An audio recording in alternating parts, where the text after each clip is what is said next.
I have a dream that one day this nation will rise up and live out the true meaning of its creed.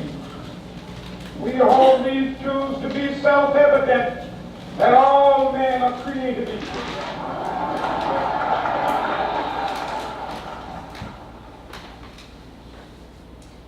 Scene 1, Carol, interviewed by Eve Harrison. I guess God looks down on the young and stupid.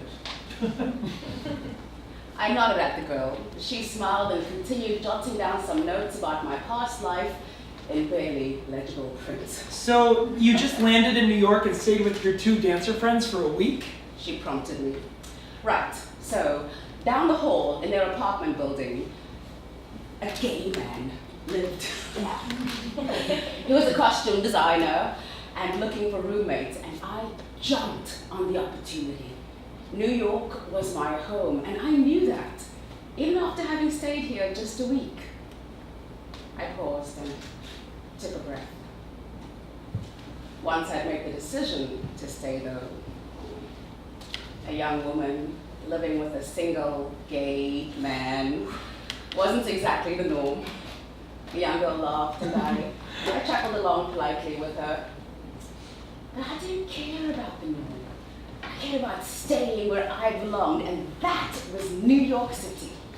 You see, I grew up in a small town of about, 11,000 people. So the big city, it opened up my eyes. I paused and looked away.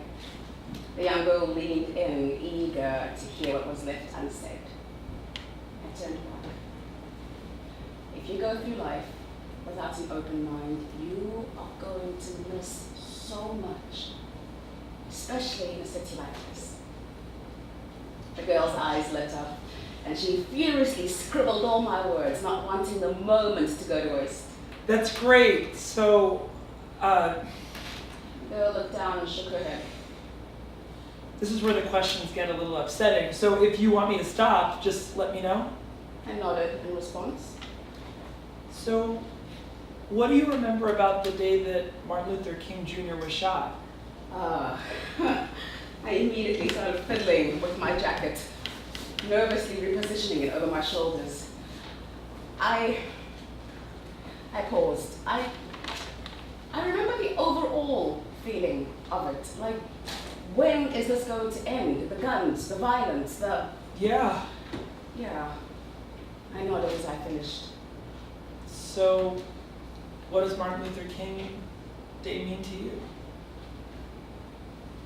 It means there are still prejudices out there.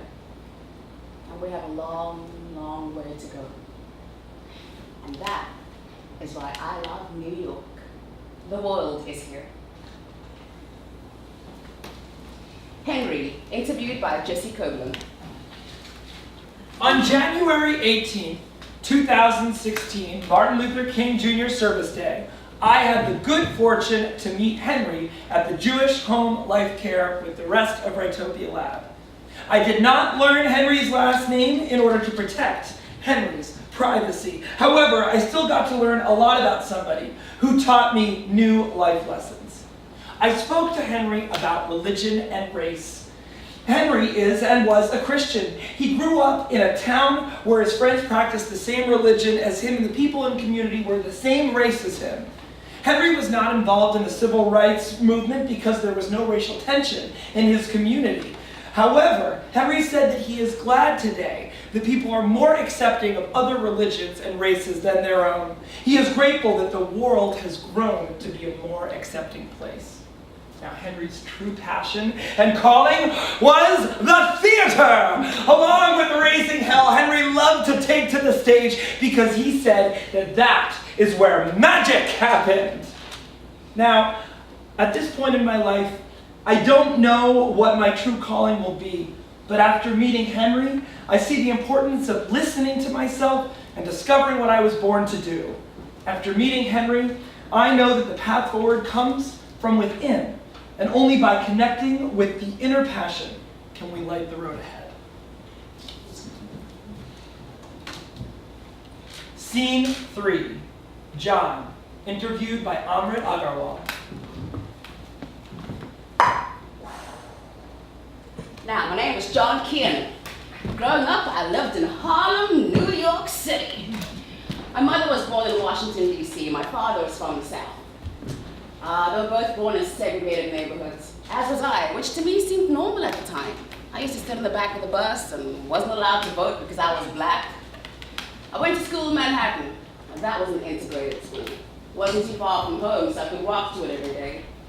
However, they put me in a class with slow children, so I didn't really learn much. Heck, couldn't even play that many sports because the fields were closed to people of color.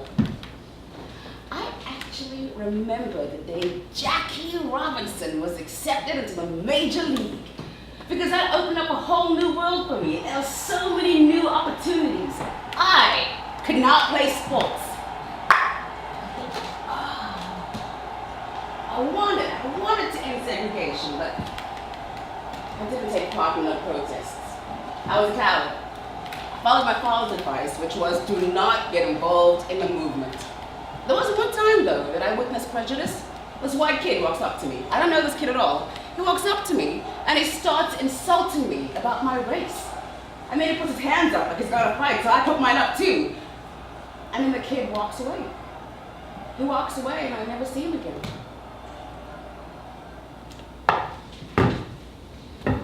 Irving, interviewed by Samantha Rapkiewicz. No! I was in no way politically active. I didn't even vote. I stood on the sideline. I don't think my vote even counted. I still feel that way when I write about it. Oh, I've written about Hillary Clinton, but now I have doubts about Hillary Clinton. But Bernie Sanders is coming out now. She lost in 2008 because of Obama. I'm hoping Hillary wins. But if she doesn't and it turns out to be Bernie Sanders, well then I'll have to root for him like I'm rooting for Obama in 2008. I'm writing about Donald Trump now. Ugh. Yeah. And all the Republicans. I covered the last election in 2011. I've sent stuff off, but I've never gotten any responses. Do you know why? I don't know how to use email. But I got a girl coming in on Wednesday who's going to do my typing for me. She's Dutch. She's going to do my typing for me.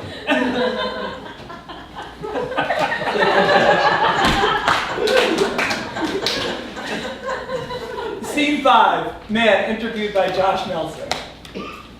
I took my town for granted a lot. It was a good neighborhood. I mean, yeah, it was segregated, but it was not as bad as the South.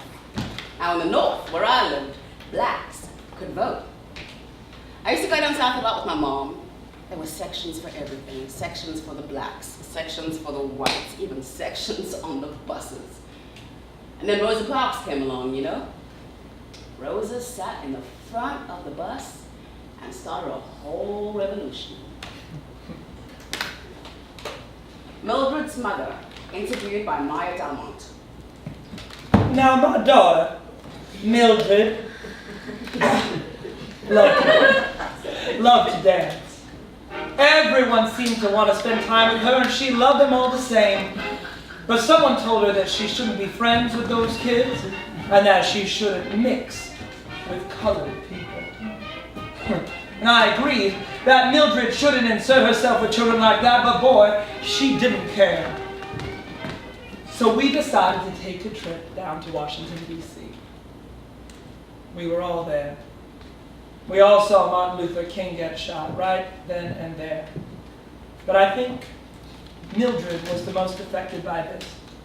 She told us how this made her remember a lot of different things, especially the feeling of hatred and cruelty.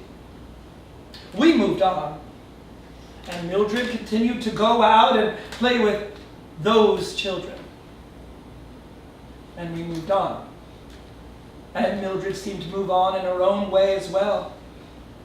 She began to write a lot. In fact, she began to sing.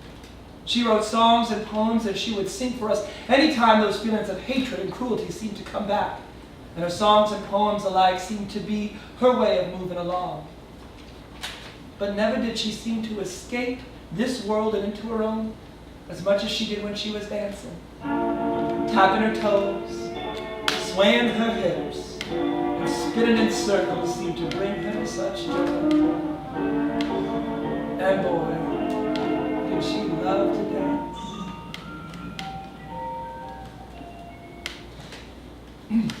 Scene 7, Euphemia, by Wilson Chapman.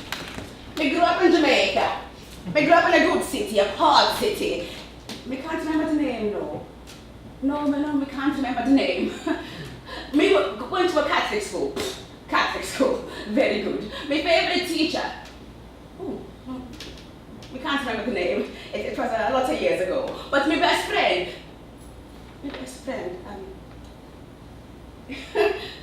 We can't remember my best friend's name.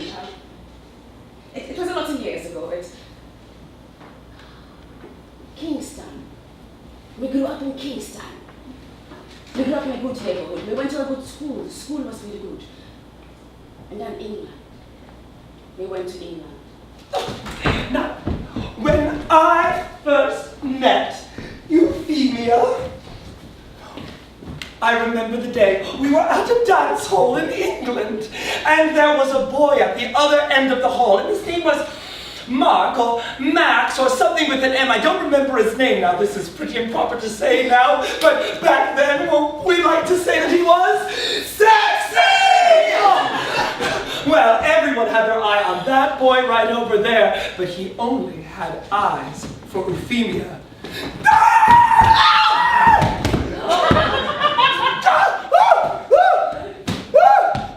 Well, my face was splattered with guacamole, and Euphemia, she had a punch bowl on her head. But the next day, our parents sent both of us as penance to a homeless shelter. And little did I know that the person who I hated the most would become my best friend.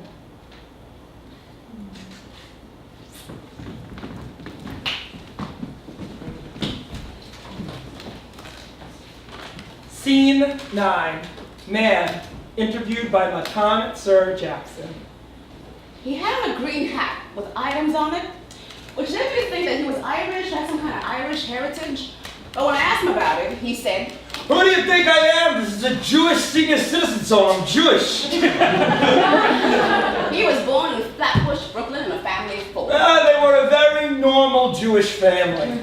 Then I took it further because it seemed like a bland, normal answer, and he helped me out because he saw that I was mumbling and stumbling even more than he was, and he was 91 years old and in a senior citizen home. So I asked him, he said, My favorite food is spaghetti and meatballs. I love this meal from when I was a little kid so much until now when I'm 90. Yeah, I'm 90. And the spaghetti and meatballs is so great. I think we gotta thank the Italians for it. Maybe the Romans, I'm not quite sure. Okay, at this point I had to stop him because he was carrying on like the spaghetti and meatballs were his older brother that he'd known for a century or something. So I asked him, when is your birthday? He said, birthday is tomorrow. I'll be turning 91. I was born on January 19th, 1925. Maybe they'll give me a cookie and I can't. So, I was easing my way into the MLK questions. So I asked him, what is your opinion on segregation and blacks in the time of segregation? And he became a man of very few words when he said, Well, I think segregation is complete bullshit, and blacks are people with a darker skin color. How do we know that they aren't all just whites who have been out in the sun for too long? Okay, I thought that was a very unique answer. So I asked him one more question before I got into the real MLK questions. I asked him, what is your opinion on prejudices? And he said, I don't like prejudiced people in general, but I don't like them even more because they can hate blacks. One day they can be a Jew hater the next. And then he said, they can all go to hell, but they should be in their own separate corner of hell. and then he started talking in German. At this point, I saw how much he hated prejudice.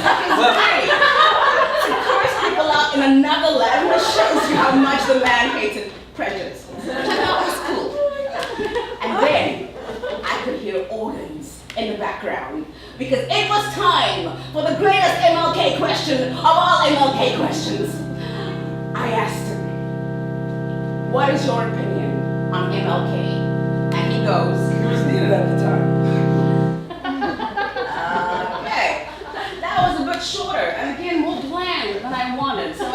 Okay, next question. What were you doing when MLK was shot? And he goes, I was eating spaghetti and meatballs. and to think, these were supposed to be the best MLK questions ever. And he became a man of few words. He spoke more about spaghetti and meatballs. So I asked him one last question. I said, how were you affected by prejudices? Maybe. I'm not sure. And he said if he was, it went over his head like flamingos. Mercedes, interviewed by Nina Worley. I was not scared about what could happen at the march. What was scary was the difference in the world I would be making.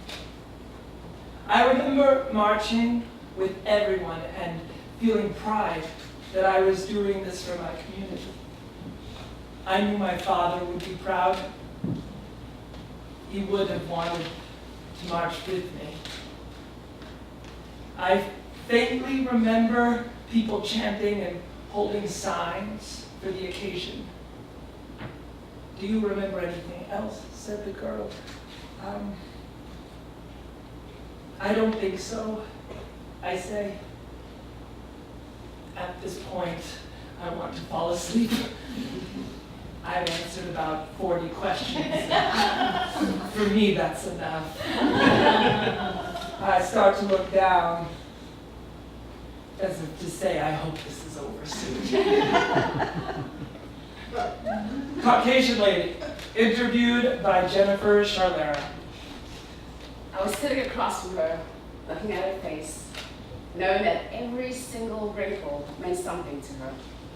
And then I heard a voice. So, darling, you're here to talk about Martin Luther King.